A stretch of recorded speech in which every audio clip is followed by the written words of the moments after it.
Assalamualaikum warahmatullahi wabarakatuh. Kami dari kelompok 3 Strategi Pembelajaran akan mempresentasikan hasil diskusi kami tentang keterampilan mengajar, membuka, menutup pelajaran, dan feedback. Di sini saya akan menjelaskan tentang membuka dan menutup pelajaran.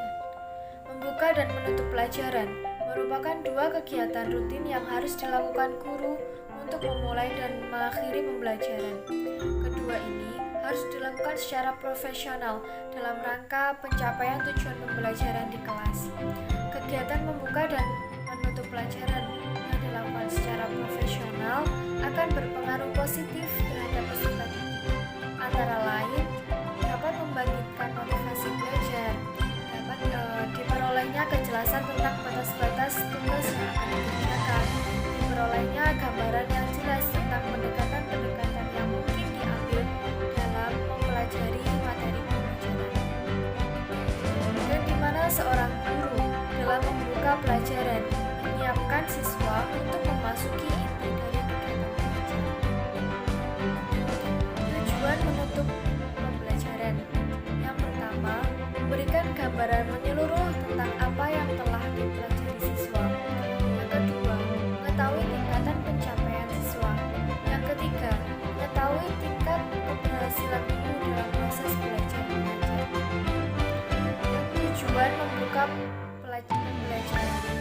Yang pertama, timbulnya perhatian dan motivasi siswa untuk menghadapi tugas-tugas pembelajaran yang akan dikerjakan.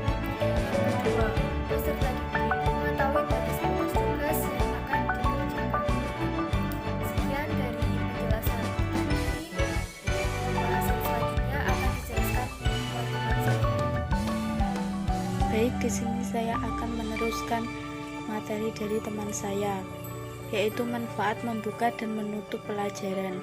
1. Menyiapkan mental peserta didik. Artinya, sebelum memulai pembelajaran sebagai pengajar harus mengkondisikan kesiapan fisik dan mental siswa. Yang kedua yaitu membangkitkan motivasi belajar. Yang ketiga, memberikan pemahaman yang utuh terhadap pembelajaran yang telah dilakukan. Yang keempat, memantapkan pemahaman siswa terhadap materi. Selanjutnya yaitu prinsip membuka dan menutup pelajaran. 1.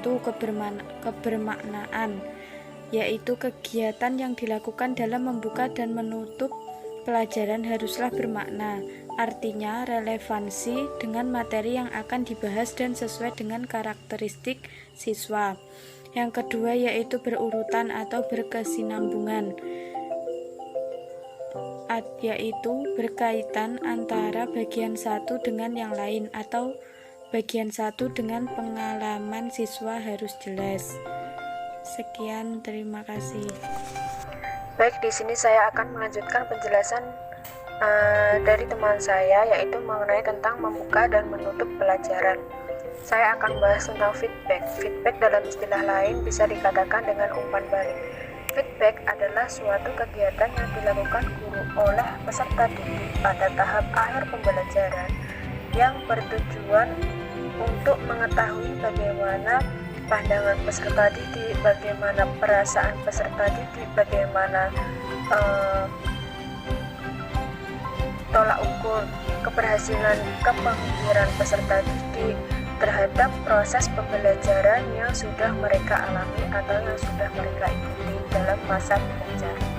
Nah, umpan balik juga memiliki nilai positif, yaitu membuat siswa semakin giat mengerjakan sesuatu. Karena apa? Karena dia merasa ada seseorang yang sudah memberikan dorongan atau memberikan motivasi terhadap mereka untuk menjadikan lebih baik, sehingga peserta didik dapat meningkatkan kemampuan atau kualitas belajarnya. Nah, contoh umpan balik yang positif yaitu ketika ada peserta didik melaksanakan tugasnya atau melakukan sesuatu yang benar, maka siswa tersebut pantas diberikan pujian seperti sekali, bagus, atau yang lainnya. Terus yang selanjutnya saya akan membahas tentang jenis-jenis feedback. Jenis-jenis feedback ada banyak, namun saya akan membahas tentang 3 poin saja. pertama yaitu feedback spesifik. Feedback ini diberikan manakala siswa menyadari bahwa dia melakukan kesalahan, namun akan tetapi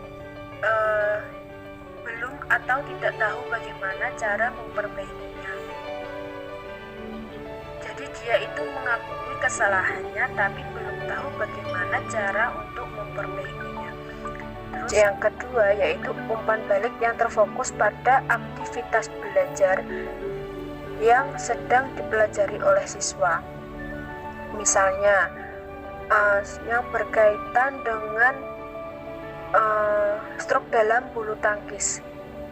Di dalamnya harus menguasai atau mengetahui tata cara memegang raket, tata cara menyimpan raket, tata cara penggunaannya atau yang lainnya. Jadi peserta didik harus mengetahui teori-teori yang ada di dalam penggunaan raket. Terus yang selanjutnya yaitu umpan balik yang hanya terfokus pada satu komponen keterampilan atau dalam suatu saat.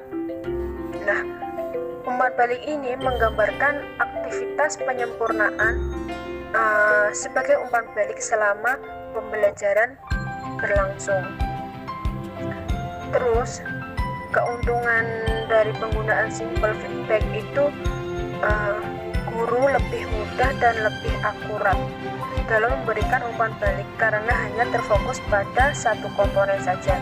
Jadi guru itu lebih mudah memberikan umpan baliknya karena fokus pada satu komponen saja atau tidaklah yang lainnya. Terus yang kedua yaitu memudahkan siswa menerima dan melatih penyempurnaannya. Jadi memudahkan siswa itu mudah menerima apa yang menjadikan fokus dalam pembelajarannya. Nah, itu saja dari saya. Sekian, terima kasih.